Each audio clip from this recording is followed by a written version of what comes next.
Assalamualaikum warahmatullahi wabarakatuh. Warganet yang berbahagia, kita bersyukur hidup di Indonesia sebagai negara yang merdeka, sebagai tanah air kita. Mari cintai tanah air kita ini agar kita bisa melaksanakan perintah Allah dengan sebaik-baiknya.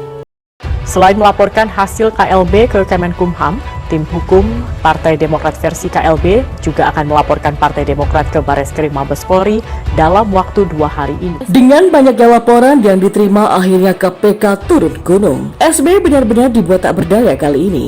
Sebagai warga negara, kapanpun saya siap bila dimintai keterangan, bila KPK menginginkan dan keterangan saya untuk datang di KPK itu sendiri. Tapi tentunya dengan didasari oleh dasar-dasar yang kuat. Gak tahu kalau akan lahir rezim diktator ini.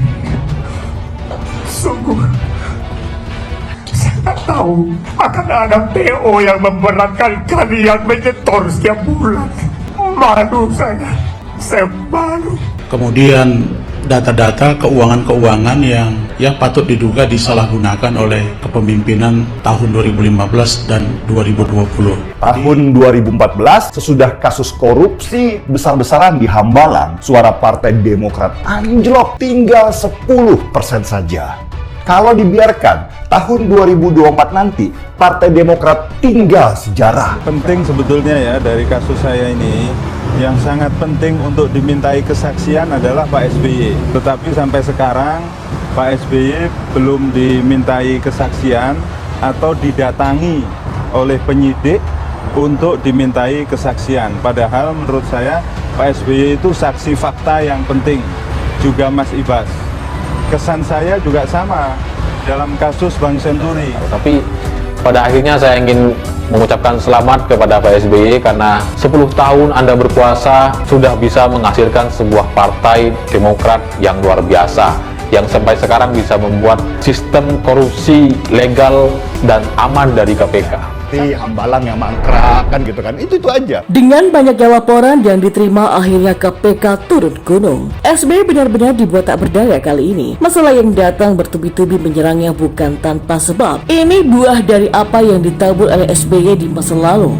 Sebelumnya SBY kencang menyerang kubu Muldoko dengan tudingan yang bermacam-macam. Tapi SBY salah strategi. Tak tinggal diam, kubu Muldoko mulai membalas menyerang SBY dan Ketua Umum AHY. Salah seorang pengurus Demokrat versi KLB Sumut, Rasman Arif Nasution, buka suara soal dana pilkada. Rasman meminta KPK memeriksa Ketua Umum Partai Demokrat Agus Harimurti Yudhoyono dan Ketua Majelis Tinggi Susilo Bambang Yudhoyono soal dana pilkada ini. Tudingan Rasman itu terkait dengan dana pilkada serentak pada tahun 2020 lalu yang diduga mengalir ke DPP Partai Demokrat di bawah wewenang AHY dan SBY. Demikian disampaikan Kepala Badan Komunikasi Strategis Partai Demokrat versi Kongres Luar Biasa Sumut, Rasman Arif Nasution dalam konferensi pers di Mega Kuningan, Jakarta Selatan. Menurutnya, pada pilkada serentak itu banyak dana diduga mengalir ke Partai Menurutnya, pada pilkada serentak itu banyak dana diduga mengalir ke Partai Demokrat di bawah pimpinan AHY. Rasman Nasution menambahkan, jumlah sumbangan yang diberikan kader ke DPP Partai Demokrat bernilai fantastis. Dana yang diberikan kader ke DPP Partai Demokrat nominalnya cukup fantastik. Karena itulah kita berharap kepada KPK untuk memeriksa SBY dan juga AHY. Apakah ada dugaan korupsi di sana? Kalau ada, usut tuntas sampai ke akar-akarnya, tegas Rasman. Selain itu, Rasman juga mengaku telah selesai mendaftarkan nama pengurus hasil KLB ke Kemenkumham. Rasman menjelaskan, pendaftaran nama pengurus baru itu dilakukan secara diam-diam untuk menghindari insiden keributan. Dengan begitu, sebenarnya wajar-wajar saja ketika orang-orang dekat SBY yang merasa kecewa karena dianggap tak berguna lalu dibuang setelah membesarkan Partai Demokrat. Mereka angkat suara lalu membongkar aib-aib SBY yang ditutup rapat selama ini. Tapi ya begitulah loyalis SBY ini. Soal tak merasa bersalah, mereka tetap saja ngotot menyerang sana-sini. Bahkan SBY beserta kroni-kroninya ini mendesak Presiden Jokowi untuk mengambil sikap terhadap Muldoko. Ini kan betul-betul gila. Konflik internal malah ditarik kemana-mana. Dan menanggapi hal itu, pengamat politik Masimus Ramses Lalolongkoe merespon desakan berbagai pihak yang menginginkan Muldoko dipecat dari jabatannya sebagai Kepala Staf Kepresidenan atau KSP usai dirinya diduga terlibat dalam pendongkelan Partai Demokrat. Menurut dia, hal tersebut syarat kepentingan politis semata. Saya melihat desakan untuk mencopot Muldoko lebih bersifat politis, karena tidak ada dasarnya kan Pak Muldoko bukan tersangka kasus korupsi, katanya dilansir oleh RMOL. Selain itu, ia menilai hal yang wajar penunjukan Muldoko sebagai Ketua Umum Demokrat versi KLB Deli Serdang yang merupakan bagian dinamika politik. Bahkan menurut dia, jabatan KSP setara dengan menteri. Terbukti saat ini banyak menteri Presiden Joko Widodo yang berkecimpung di dunia politik. Apa bedanya sih manuver ketua umum parpol lain yang juga jabat sebagai menteri? Sehingga menurut saya Presiden tidak boleh terpengaruh dengan desakan-desakan tersebut. Toh posisi Muldoko itu juga sama dengan menteri-menteri lainnya yang juga ketua umum partai. Sebelum ramai-ramai menuntut KPK turun tangan untuk mengusut SBY, loyalis Demokrat menuding pengurus DPP Partai Demokrat hasil Kongres tahun 2020 di Jakarta melakukan persekongkolan jahat. Selain itu, DPP Partai Demokrat resmi yang terdaftar di Kemenkumham dianggap melakukan pemufakatan jahat dan mens rea atau niat jahat untuk menertibkan ADART.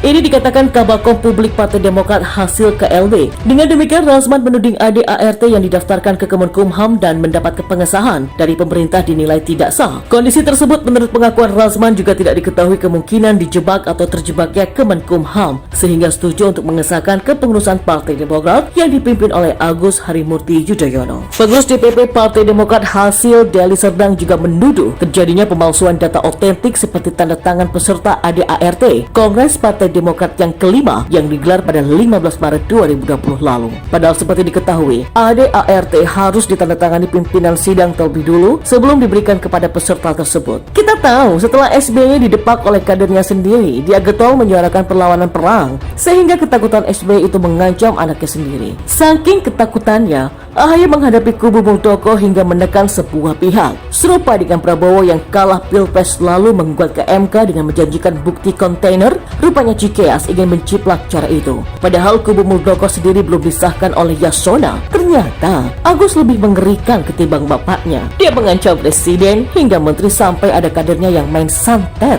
Bisa dibayangkan kalau kalah pemilu seperti Prabowo, motiar KP. Sebelumnya seperti diberitakan oleh Tempo.com, Ketua Umum Partai Demokrat Agus Harimurti Yudhoyono bersama 34 Ketua DPP Demokrat menyambangi kantor Direktorat Jenderal Administrasi Hukum Umum Kementerian Hukum dan HAM Jakarta pada Senin 8 Maret kemarin. Kedatangan itu untuk merespon Kongres Luar Biasa atau KLB Demokrat yang digelar di Deli Serdang. Saya hadir dengan niat yang baik untuk menyampaikan surat resmi kepada Menkumham dan jajaran Kemenkumham untuk menyampaikan keberatan agar Kemenkumham menolak dan tentunya menyatakan bahwa gerakan pengambil alihan kekuatan Partai Demokrat lewat para pelaku klaim sebagai KLB tanggal 5 Maret di Deli Serdang, Sumatera Utara sebagai kegiatan yang ilegal, inkonstitusional, kami sebut KLB abal-abal, kata AHY. Dalam pertemuan itu, ia menyampaikan laporan dalam bentuk dokumen dan berkas otentik terkait KLB di Deli Serdang yang tidak sesuai dengan ADART partai. Laporan itu dikumpulkan dalam 5 kotak kontainer plastik. Ternyata segala cara ditempuh Cikeas untuk mempertahankan tahtanya di Demokrat, mulai dari demo di jalan, santet Banten hingga menekan Yasona. Sudah jelaslah sekarang siapa yang serakah dan tukang menzolimi. Andai SBY berkuasa, bisa-bisa ada ancaman reshuffle kalau sampai mengesahkan kubu kontra AHY. Sekarang saja meski tak berkuasa, begitu seenak hati menekan-nekan pemerintah. Padahal Yasona sendiri dari partai yang ketua umumnya pernah dizolimi SBY. Kalau AHY menyebut Muldoko bermuka tembok, maka ia dan bapaknya bermuka badak. Yasona pun dengan tegas memberikan balasan menohok ke kubu Cikeas. Seperti yang dilansir Suara.com, Menteri Hukum dan HAM Yasona Lauli memperingatkan SBY dan AHY jangan main serang pemerintah. Yasona meyakinkan SBY dan AHY, pemerintah akan adil memutuskan dua kubu Partai Demokrat yang belakangan dikudeta oleh Muldoko. Yasona mengatakan, Ketua Umum AHY dan Majelis Tinggi SBY tidak perlu khawatir dan asal menuduh pemerintah tanpa dasar. Yasona mengaku bahwa pemerintah akan mengusut kasus itu dengan cara yang objektif. Semoga Allah senantiasa menuntun kita di jalan yang diridhoinya. Aku qouli hadza, astaghfirullah li wa lakum. Wassalamualaikum warahmatullahi wabarakatuh. Terima kasih.